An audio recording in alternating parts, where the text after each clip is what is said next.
During our meeting today, you guys asked if I would read Rapunzel, and of course I will. I'll read both a classic version to you and an adaptation about Rapunzel and the Billy Goats. Gruff. Here we go with the classic version. Once there was a man and a woman who had long wished for a child. The woman hoped God was about to grant her desire.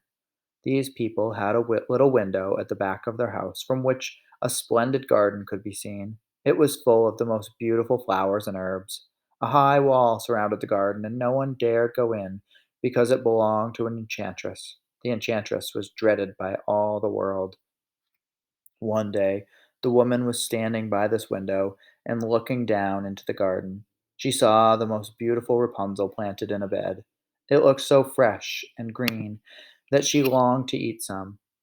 She knew she could not get any of it and pined away.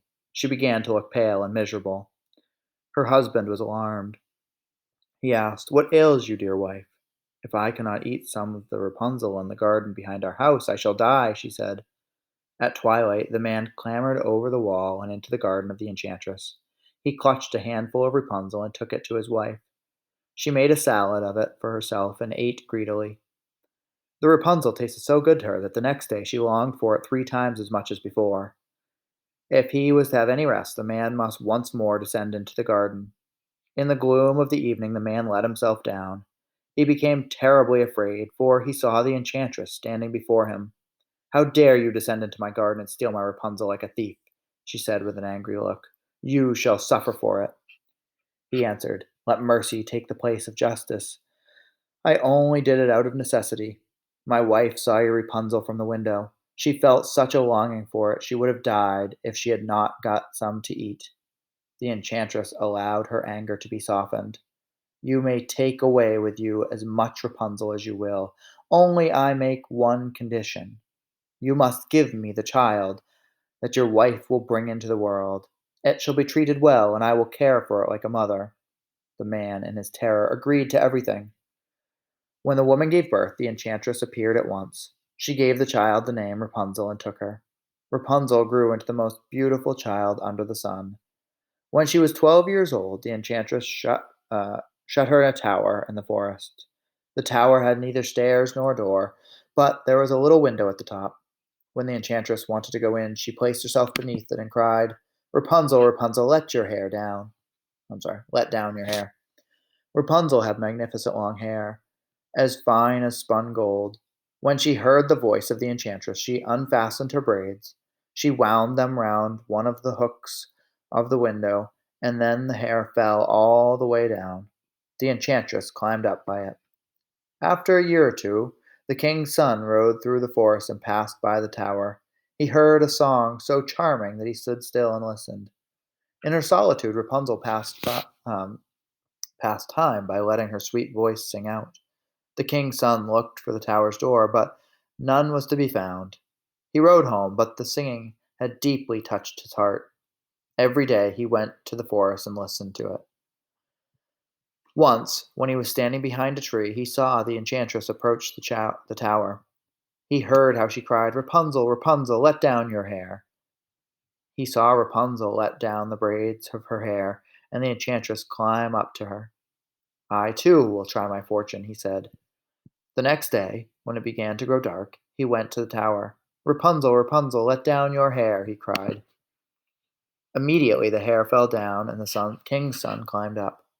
At first Rapunzel was terribly frightened when the man came to her, but the king's son began to talk to her like a friend. He told her his heart had been so stirred he had been forced to see her. Rapunzel lost her fear. The prince asked her if she would take him for a husband. She saw that he was young and handsome. She thought, "He will love me more than the old Dame Gothel does." She said yes, and laid her hand in his. She said, "I am willing to go away with you, but I do not know how to get down. Bring with you a coil of silk every time you come. I will weave a ladder with it. When it is ready, I will descend, and you will take me to your horse.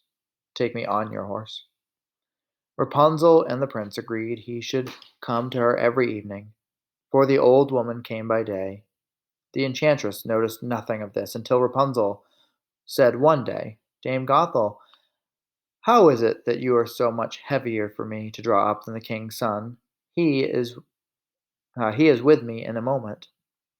"You wicked child," cried the enchantress. "I thought I had separated you from all the world, and yet you have deceived me." She clutched Rapunzel's beautiful braids and wrapped them twice around her left hand. She seized a pair of scissors and snip snap, they were cut off. The lovely braids lay on the ground. Gothel was so pitiless that she took poor Rapunzel into a desert where she had to live in grief and misery. On the same day, the enchantress fastened the braids to the hook of the window. The king's son came and cried, "Rapunzel, Rapunzel, let down your hair." The enchantress let the hair down.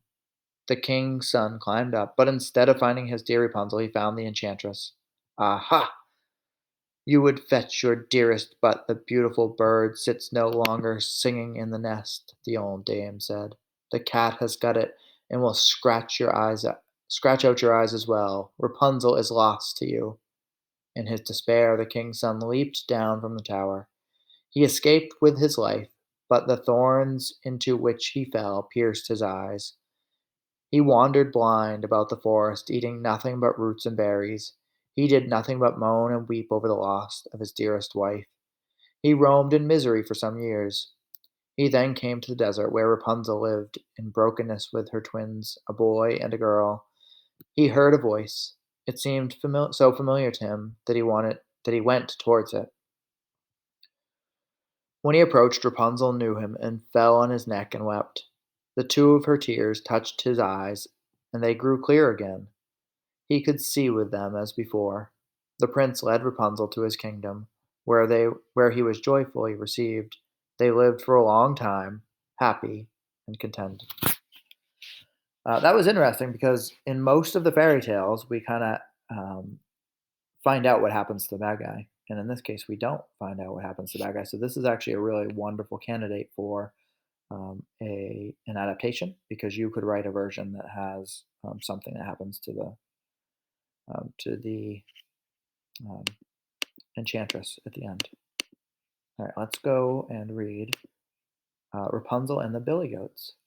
So this is an adaptation that is going to combine some of the elements of Three Billy Goats Gruff, which I know we haven't read yet, but you're probably familiar with, as well as Rapunzel. Three billy goats were grazing. When they stopped and looked round, they could hear a lady singing, and said, "What a lovely sound!" They set off to a wooden bridge by a meadow of green grass. "Stop right there," a mean troll yelled. "I will not let you pass." He had built a tower by the bridge, with no door or winding stair, and hidden at the top of it was Rapunzel with long, long hair. The goats all watched the Troll as he called up to the maid, "Rapunzel, let down your hair." Then he scrambled up the braid. One day a handsome prince rode by and stopped to pick a flower. He heard Rapunzel's lovely song and rode up to the tower. Rapunzel whispered down to him, "Please help me get out of here." She told him what the Troll had done and how she lived in fear. The kindly prince said, "I'll be back with a rope to set you free." But the Troll woke up and shouted, "You will not escape from me." The Troll climbed up the braid and cut Rapunzel's hair. He left her in the woods and said, "The prince won't find you there." The goats took care of Rapunzel and would come to rest by the spring. In turn, she became a friend to them and taught them how to sing. The prince came back and shouted up, "Rapunzel, where are you?" The Troll let down Rapunzel's hair and trapped the prince there too.